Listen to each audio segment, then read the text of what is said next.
The leaders of North and South Korea hailed a series of agreements they said were aimed at turning the Koreas into a land of peace without nuclear weapons and nuclear threats. North Korean leader Kim Jong-un and South Korea's Moon Jae-in issued the pledge at a summit in the North's capital, Pyongyang.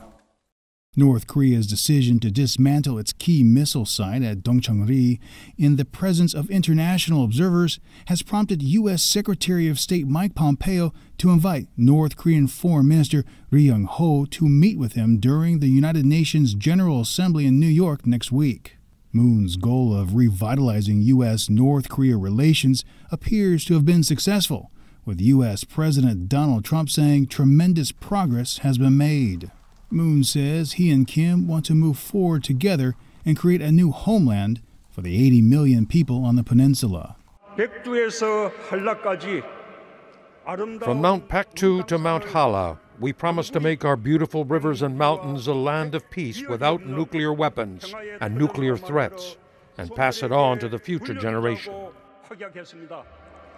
But the Heritage Foundation's Bruce Klinger tells VOA while Moon did well on inter-Korean aspects of the summit, he fell short in securing concrete measures on denuclearization. The Pyongyang push is highly conditional, calling on the U.S. to take unidentified but appropriate measures first.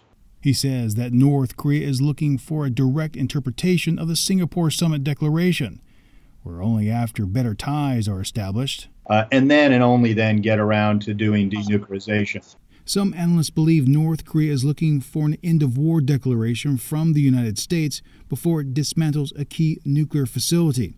YONSEI University professor John Delury says the key is President Trump, who believes in the Singapore framework and a need to change their relationship with North Korea. Donald Trump, as the president, is the one who I think has a commitment to working within that framework and moving it forward. And, this is something that Trump could say, let's do this. I want to keep this process moving forward. He says the political question is now if Kim's overtures are enough to move toward an end-of-war declaration. Steve Miller, VOA News, Seoul.